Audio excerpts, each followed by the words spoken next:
Атом әдеттер. Бірінші ереже, байқампаздық. Төртінші бөлім, халі нашар адам. Бірде психолог Гэри Клейн маған жақын туыстардың бас қосуына келген бір әйел жайлы айтып берді. Ол әйел ұзақ уақыт бойы жедел жәрдем қызметінде жұмыс істеген. Мерекелік кеште ол қайнатасын көріп мазасызданған. Маған сіздің түріңіз ұнамай тұр дейді келіні.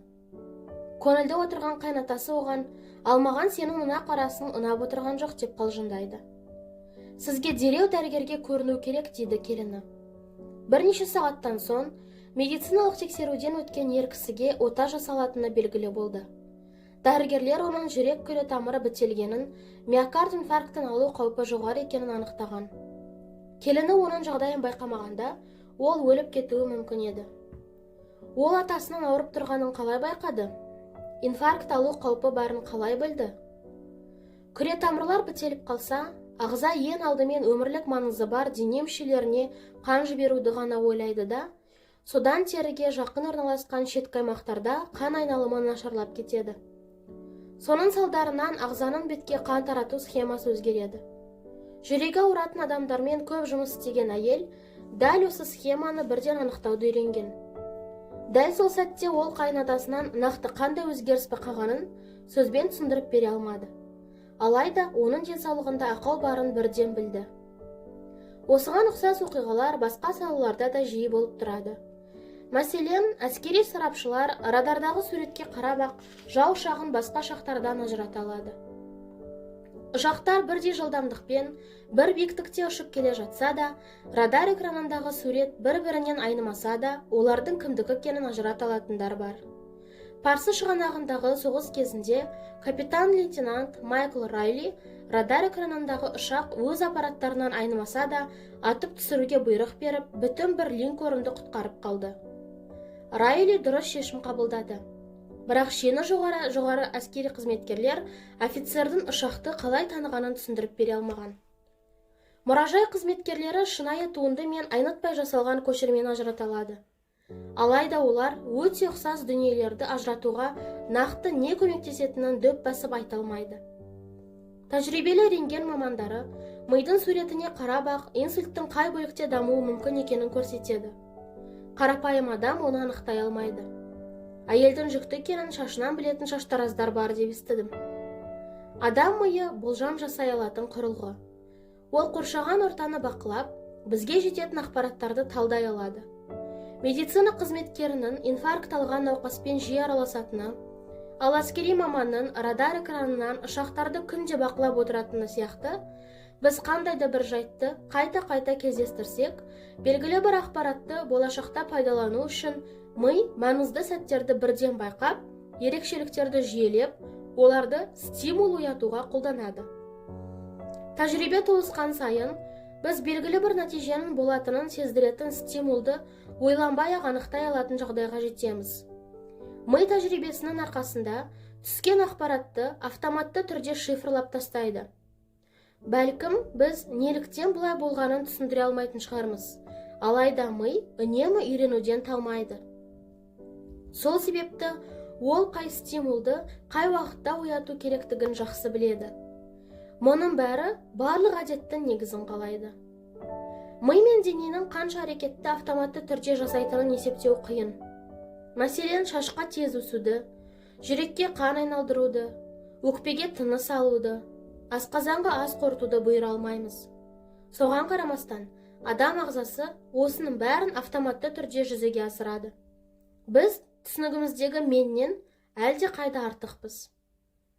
Қарны ашты деп ойлаңыз. Оны қайдан білдіңіз? Түскі ас уақыты болғанын сезу үшін үстел үстіндегі тамақты көрудің қажеті жоқ. Адам тәбетін тіпсана басқарады. Ағзаның тамақ жейтін уақыты келгенін кешіктірмей ескертетін, айналада және іште не болып жатқанын бақылап отыратын бір емес бірнеше кері байланыс түйіні бар. Қалау қайдан туады? Ол біздің ағзамызда үздіксіз алмасатын гормондар мен химиялық заттардың ықпалынан пайда болады. Ойламаған жерден қарын ашқанын білесіз. Бірақ мұндай сезімді не оятқанын ұғына алмайсыз. Бұл да әдеттерге қатысты қызықты жаңалықтардың бірі. Яғни әдет қалыптасу үшін бізге кейде стимулды сезінудің қажеті жоқ екен.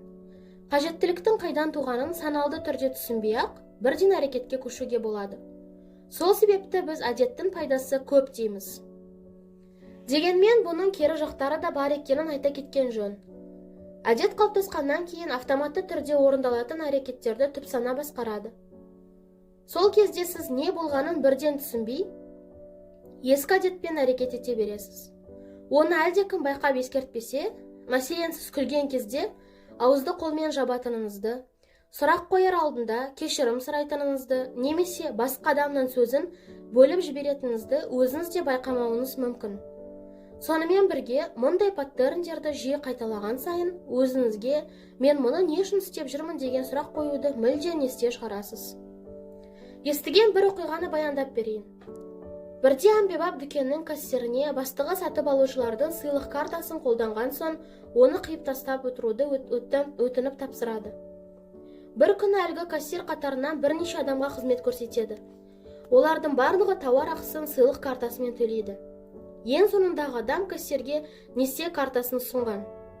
Автоматты түрде қайшыға жармасқан кассир сатып алушының несие картасын ортасынан қиып жібереді.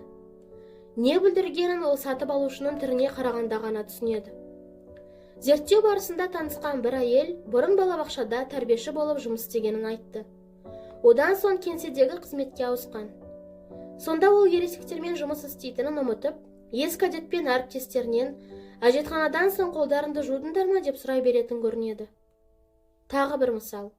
Ұзақ уақыт бойы әскерде қызмет істеп, кейін көшеде жүгіріп бара жатқан баланы көрсе, өзінен өзі тоқта деп бұйыратын адамды да танимын. Уақыт өте келе әдет әбден қанға сіңіп, адамның өзіне мүлде байқалмайтын жағдайға жетеді. Асүйдегі үстел үстінде тұрған тәтті, диван алдындағы теледидар пульті адам миына сынып қалғаны сонша, кейде соларға жармаса кету әдеті қайдан шыққанын түсінбей таң-тамаша боламыз. Сол себепті біз мінез құлықты өзгертуді, ең алдымен әрекеттерге есеп беруді үйренуден бастауымыз керек. Жаңа әдетті дұрыс қалыптастыруға дағдыланбас бұрын, дәл қазір бойдағы әдеттерді бақылауды үйренейік. Оңай болмайтыны анық. Өйткені әдет әбден сынып кетсе, оны бейсаналы автоматты түрде жасай береді. Әдетті саналы түрде түсінбеген соң, оны өзгерту қиын болады. Психолог Карл Юнг айтқандай, түп сананы саналы әрекетке айналдырмасаңыз, олар сіздің өміріңізді басқарып, тағдырға көнуден басқа амал қалмайды. Әдеттердің есеп картасы. Жапон темір жолы әлемдегі ең үздік жүйе. Токиодағы пойыздардың біріне мініп көрген адам, машина жүргізушілердің ерекше әдетін байқайды. Пойызды басқару кезінде олар бізге оғаш көрінетін бір рәсімді қайталайды. Жол бойындағы түрлі нысандарды қолымен көрсетіп, оның не екенін дауыстап түсіндіреді. Пойыз семафорға жақындағанда жасыл дабыл деп айқайлайды. Пойыз станцияға келгенде және одан алыстай бергенде, жүргізуші спидометрін көрсетіп, пойыз жылдамдығын дауыстап айтады. Пойыз жүретін уақыт болған кезде сағатына қарап, дәл уақытты хабарлайды. Платформадағы басқа қызметкерлер де дәл осы әрекетті қайталайды. Пойыз жолға шығар уақытта қызметкерлер платформаның жиегін нұсқап, барлығыңыз кері шегініп тұрыңыздар деп айқайлайды. Қызметкерлер әрбір әрекетке назар аударып, оның нені білдіретінін түсіндіреді. Бұл процесс көрсет және түсіндір деп аталады. Ол жол апатын болдырмау үшін арнайы ойластырылған қауіпсіздік жүйесі. Оны орындаушы адамдардың әрекеті бізге оғаш көрінгенімен, нәтижесі өте жоғары. Мұндай жүйе қателікті 85%-ға, апатты жағдайды 30%-ға қысқартады. Нью-Йорктегі метрополитен осы жүйені жетілдіріп, оны тек қана көрсет деп атады. Жүйе іске қосылған 2 жылда пойыздың жол ортасында тоқтап қалуы 57%-ға азайған. Көрсет және түсіндір жүйесі өте тиімді. Өйткені оны қолданған қызметкерлер ойланып кетеді. Сөйтіп бейсаналы әдеттерін саналы әрекеттерге өзгертеді. Машина жүргізуші көз, қол, ауыз, құлағын үнемі пайдаланатындықтан, сол арқылы проблеманы алдын алу, байқау мүмкіндігі артады. Әйелімнің де осыған ұқсас бір әдеті бар. Екеуміз жолға жиналғанда, ол кілтті алдым, әмиянды алдым, көзілдірікті алдым, күйеуімді алдым деп өзіммен бірге алуы тиіс заттарды дауыстап атайды. Іс-әрекетті автоматты түрде істейтін жағдайға жеткен сайын ол туралы мүлде ойланбайтын боламыз. Ал бір әрекетті 1000 рет қайталасақ, оның бүге-шігесіне мән беруді доғарамыз. Келесі бір қимылдың алдыңғысынан айырмасы жоқ деп есептейміз. Күнделікті әдеттердің бойымызға сіңіп кеткені сонша, дәл қазір осылай жасағаным орынды ма деп өзімізден сұрамаймыз. Өмірдегі қателіктер мен бұрыс қадамдарды бейсаналы әрекеттер тудырады. Әдеттерді өзгертуге қажетті маңызды қадамдардың бірі, дәл қазір не істеп отырғанының байыбына барып, әрбір іске есеп беру. Жаман әдетті бір үйренсек, оны қою қиынға түсетінін осымен түсіндіруге болады. Бізге де көрсет және түсіндір жүйесін өмірге енгізу керек. Оны әдеттердің есеп картасы деп атауға болады. Ол іс-әрекеттің байыбына бару үшін қолданылатын қарапайым жаттығулар. Әдеттердің жеке есеп картасын жүргізе бастағыңыз келсе, күнделікті әдеттерді тізіп шығыңыз. Төменде мұндай тізімді толтыру мысалы келтірілген. Ояну, тіс жуу, сағат қоңырауын өшіру, тісті тіс жібімен тазалау, телефонды тексеру, дезодорант қолдану, әжетханаға бару, орамалды жаю, салмақ өлшеу, киіну, душқа түсу, шай әзірлеу және тағы да басқалары. Толық тізім дайын болған соң, әрбір әрекетті жеке-жеке қарап, олардың жақсы, жаман және бейтарап әрекет екенін анықтаңыз. Жақсы әдеттің жанына плюс белгісін, жаман әдетке минус, ал бейтарап әдетке тең белгісін қойып шығыңыз. Мәселен, жоғарыдағы тізім былай болып шығуы мүмкін. Ояну ол бейтарап, сағат қоңырауын өшіру бейтарап, телефонды тексеру жаман әрекет, әжетханаға бару бейтарап әрекет, салмақ өлшеу жақсы әрекет, душқа түсу жақсы әрекет, тіс жуу жақсы әрекет, тісті тіс жібімен тазалау жақсы әрекет, дезодорант қолдану жақсы әрекет, орамалды кептіру бейтарап әрекет, киіну бейтарап әрекет, шай әзірлеу жақсы әдет. Әрбір әдеттің жанындағы таңбалар нақты бір мақсат пен жағдайға байланысты қойылады. Көздеген мақсат салмақ тастау болса, күнде таңертең нанға жаңғақ майын жағып жеу жаман әдетке жатады. Салмақ қосқысы келетін адам оны жақсы әдетке жатқызады. Мұның бәрі сіздің алға қойған мақсатыңызға тікелей байланысты. Әдеттер есебін жүргізудің тағы бір қиындығы бар. Жақсы әдет, жаман әдет деп бөлу нақты түсінік емес. Өйткені әдеттің жақсысы мен жаманы болмайды. Пайдалы әдеттер ғана бар. Яғни, олар сіздің қандай да бір проблемаңызды шешуге пайдасын тигізеді. Әдеттің бәрі бізге бірдей қызмет етеді. Себебі оларды үнемі қайталай береміз. Тізім жасау барысында, әдеттердің болашақта бізге қандай пайда келетініне байланысты жіктеу керек. Бір сөзбен айтқанда, жақсы әдеттер болашақта жақсы нәтижеге жетуге көмектеседі. Жаман әдеттер теріс нәтиже береді. Темекі тартқан сәтте бұл әдетіңіз күйзелісті азайтуға көмектесуі мүмкін.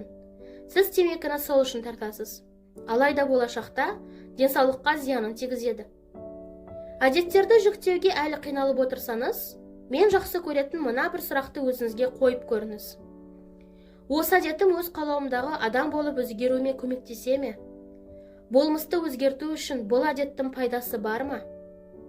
Адам баласы болмысын өз қалауы бойынша өзгерткісі келсе, соған әсер ететін әдеттердің бәрі жақсы әдет болып есептеледі. Керісінше, оған қайшы келетін әдеттер жаман әдеттер. Әдеттердің есеп картасын жасаған уақытта белгілі бір нәрсені жылдам өзгертуге тырыспаңыз. Сіздің ең бірінші мақсатыңыз дәл қазіргі жағдайыңыз қандай екенін жазып қою. Ойыңызды, іс-әрекетіңізді іштей сынамай, жай ғана бақылаңыз. Қателіктеріңіз үшін өзіңізді сөкпеңіз. Табысқа жетсеңіз, астамсып кетпеңіз. Күнде таңертең бір орам шоколад жейтін әдетіңіз болса, бұны басқа біреу жеп отырғандай бақылаңыз. Мынаның бұлай істегені қызық екен. Тамақты тойып ішетін әдетіңіз болса, калорияны аз жұмсап, көп тұтынатыныңызды жазып қойыңыз. Интернетте көп отыратын болсаңыз, уақытты ұтымсыз жарататыныңызды жазып қойыңыз. Жаман әдетті өзгертудің бірінші қадамы нені дұрыс, нені қате істеп жүргеніңізді мойындау. Қандай да бір көмек керек болса, өміріңізге көрсет және түсіндір жүйесін енгізіңіз. Әрбір әрекетіңізді және одан шыққан нәтижені дауыстап айтуды үйреніңіз. Егер калориясы көп тамақ ішуді азайтқыңыз келсе, бірақ қолыңызды үстел үстіндегі тамаққа жүгірте берсеңіз, дауыстап тұрып, мен мына тамақты жегім келеді, бірақ жеуге болмайды. Оны жеген соң салмағым артады, денсаулығыма зияны тиеді деп айтыңыз. Зиянды әдеттеріңізді дауыстап айтсаңыз, олардың салдары көз алдыңызға нақты елестейді. Осының өзі әрекетіңіздің маңызын арттырып, бейсаналы қылықтарыңызды қайталауға жол бермейді. Аталған әдіс жұмыс тізімін есте сақтауға да көмектеседі. Ертең түстен кейін поштаға баруым керек деп дауыстап айту арқылы, ертең міндетті түрде осы жұмысты атқаруға өзіңізді көндіресіз. Ертең дәл осылай жасауға міндетті екеніңізді мойындау, әдет қалыптастыру үшін аса маңызды қадамдардың бірі. Мінез-құлықты өзгерту процесі әрдайым саналы түрде әрекет етуден басталады.